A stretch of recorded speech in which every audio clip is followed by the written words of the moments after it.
Hi, my name is Paige and I just finished 6 weeks in Europe and want to give you a cost breakdown. Money is a very taboo topic, so it's hard to find information on how much a trip like this tends to cost. And because of that, I wanted to be 110% transparent and tell you every single thing that we paid for during our time in Europe. Also, don't forget to like and subscribe, and if you are interested in seeing the travel vlogs that I made while in Europe, you can watch them right here. Before we begin, I want to kind of give a disclaimer. We did not travel super cheap. We also didn't travel super expensive. So if you are looking for a very budget travel cost for 6 weeks, I'm not the place. That being said, of course, I am happy to give tips and tricks on how to keep your cost low on a trip like this. And I will give that after I go through a general rundown. So I will start with a rundown of our total costs, then I'll break it up by city, and then I'll break it up by lodging and transportation costs, and then I will tell you how we make it work and then give tips and tricks. I also think it's very important to say that this trip was 100% paid for by us, not by our parents, not by any company. The money that we spent on this trip was very, very hard-earned money, and I'm very grateful that we were able to make this happen and make it all work. We're going to start by rapid firing some costs that I wrote down while on our trip. A flight to Belgium for 2 people was $1,519. Our hotel in Brussels was $447.54. Our hotel in Bruges was $828.46. Our hotel in Munich was $740.76. Our transportation from Brussels to Prague throughout those first 2 weeks in Europe was around $300. Our hotel in Budapest was $51.06, and I'll tell you how we did that later on.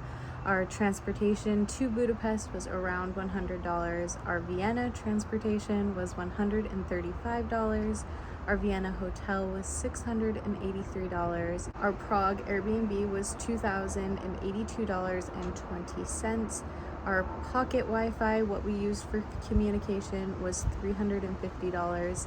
A museum pass in Bruges was $24 a person. For Stockholm, our travel and hotel was around $1,000. Our Stockholm train pass was $30 a person for 72 hours. A flight back home was $1,780, and our total food cost was around $3,000, which breaks down to $71 a day or $35 a day per person. I know that was a whole lot of numbers and not a lot of structure, so I'm going to break it down by city that we visited. I also added in $100 per city in Brussels, Bruges, and Munich for transportation costs broken up for those 3 weeks. For Brussels, we only stayed there for 2 days, and I calculated the cost to be about $689.54. Now, this isn't 100% accurate because we didn't eat a lot in Brussels as I got food poisoning, but I added on our $35 a day per person just to keep things consistent throughout. Now, our time in Bruges, we stayed for 4 days. That ended up being about $1,236.46. Again, that is with the $35 a day per person for food, and then also that museum pass of $24 a person on top of that. Munich, we stayed for 3 days, and that ended up being about $1,053.76. Then we moved on to weekend trips, which were done a little bit different. For weekend trips, we planned about $1,000 per weekend trip for transportation and hotels. So our first weekend trip was to Budapest, and we actually only spent $364.06, and that includes the hotel and transportation and food. This doesn't include museums. Museums can get a little bit confusing because we didn't write down the cost of every single museum. So when I calculated the total for our trip, I just added in about $1,000 for the museums we visited, and you'll see that when I add everything all together. That's not included in each city's cost. So take that for what it is, add a little bit on to my cost for the total cost of it, what it's actually going to be per city. For Budapest, $364.06. We used all of our credit card points that we had gotten from booking hotels and flights before our weekend trips, and we paid for a very, very nice hotel room completely with points, and it would have been absolutely $0 and only points, but I wanted a refundable fare because of health problems back home, just in case anything were to happen. So it ended up being $51 and saved us so much money. Now Budapest in itself is pretty cheap. The food is really cheap. The transportation from Prague was not very much. And then to have the credit card points made this trip so budget friendly. Our second weekend trip was a little bit short notice. We actually booked our plane ticket about a week before we actually went. So it could have been cheaper, but we were booking everything very last second. I calculated it to be about $1,243 with the Stockholm train pass added into that, and then the travel and hotel.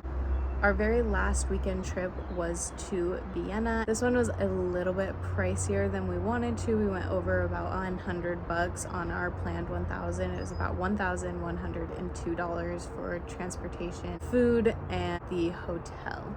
Our lodging total for our time in Europe ended up being $5,348. $2,082 of that were for our time in Prague, which was a full month long. Because we did a month-long stay in an Airbnb, they end up discounting what it would be from the nightly rate. So we actually paid less for a month in Prague than we would have paid for our apartment back in Utah. So I actually think that was a really, really good deal, and I feel like what we paid for lodging was pretty reasonable.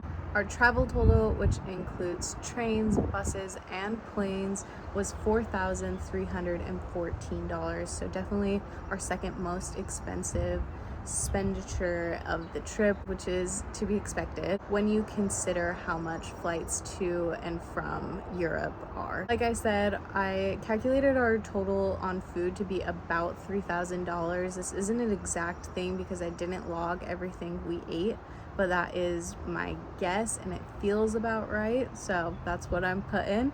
And then my total for museums and sites to be about $1,000, and of course all of this is for two people, not just one. In total, we spent about $14,000 on this trip, so about $7,000 per person. When you break down how much we spent in Europe, it ends up being about $167 per person per day and $1,169 per person per week. And while this seems really expensive, you have to remember that this is a once-in-a-lifetime opportunity, so we were willing to set aside a little bit more money than we would usually spend on a trip. Now, yes, that is a lot of money, so I understand why everybody asks how we made it work. And I'm here to tell you, if you put the effort towards something and if that is your priority, you're going to find ways to make it work. We ended our lease a couple months early, so that ended January 31st. So we had 2 months where we didn't pay any rent. Our rent was $2,200 a month. So we ended up saving $4,400 on rent alone. We also spend about $100 a week on gas, and when we were in Europe, we weren't paying for gas, so we saved about $600 there. We spend about $120 on groceries per week, and obviously we weren't paying for groceries, we were paying to eat out while in Europe, so we saved about $720 on groceries during our 6 weeks. We spend about $60 a week eating out, which ends up saving us $360 while we were in Europe. So in total, we saved about $6,080 on what we usually pay when we are back home in Utah. When we started planning this trip, we planned on spending about $8,000 apart from what we usually spend per month, and we set that aside for our Europe money. So when you take $14,000 and you add all of the money that we saved by not spending what we usually do in daily life in Utah, we spent about $7,620 apart from what we usually spend. That means we spent about $380 less than we expected to. People always ask, how did you work that out with the job? We are very lucky that we have very unconventional jobs. My husband works a summer job, so he earns all of his money during the summertime, and then the rest of the 8 months he works from home doing calls, recruiting, and training. So he was able to work between the hours of 5 and midnight when we were in Europe, and he'd already made all his money for the year, so we were able to budget it out to use those 8,000 extra dollars in Europe. Obviously, we could have done things a little bit cheaper. Ways that you can save money very easily is by staying in hostels and booking transportation in advance. One way that we really messed up is on one of our train trips. I had researched how much it would be for a trip to and from one place, and so I just expected it to be that cost, but I didn't actually book it. And when the time came around to book the ticket, I didn't realize that it was actually a school holiday for that area, and so the train ticket prices tripled. We ended up spending way more than we would have if I had just booked in advance. Another tip I have for you is to use an app like Omio. If you search your locations you want to go to and from, they'll find you all the different train tickets and bus tickets, and I think they even do flights that you can take in that time so you can compare prices. I used Omio, but I only booked through it about 2 times. We found that it was more cost effective to find the train ticket on Omio, which is very user friendly, and then take it to the actual train services website and book through them, so you don't have like a service fee from Omio. Another tip is to find the budget train and bus system in the country that you're staying in. I know every country is different, but for Prague we booked on RegioJet, and that allowed us to travel to and from places in first class for about like $100 and as cheap as $30. So it's definitely worth it to save that money there. In Bruges, we saved money by buying the museum pass I talked about earlier. It was only $24 a person, and you got to visit so many museums, where we visited one museum before getting the pass and it was about $12 a person. So we paid literally half of what the museum pass for all of the museums would have been for one museum. So definitely look into getting that when you go to Bruges. Another way we saved money was in Vienna by getting their transportation card. It is also a city card, so there are discounts that come along with that. You just have to be sure to ask if they have a city card discount when you go into museums. All in all, I would say the money spent is 1000% worth the memories, and if you are able to, I understand that not everybody is, but if you are able to, I would highly recommend setting aside money to take a trip like this at least once in your life, and you will not regret it in any way, shape, or form. Thank you so much for listening and understanding. I am an open book, so please ask your questions in the comments, and yeah, more fun videos coming soon. I know this one was very boring with all the numbers, but I think it's important to talk about, and it's something that's right up my alley. I love a good budget. And I will see you soon to explore Nashville, Tennessee. Baby, you give me midnight. You whip up my appetite. Don't leave me here high and dry.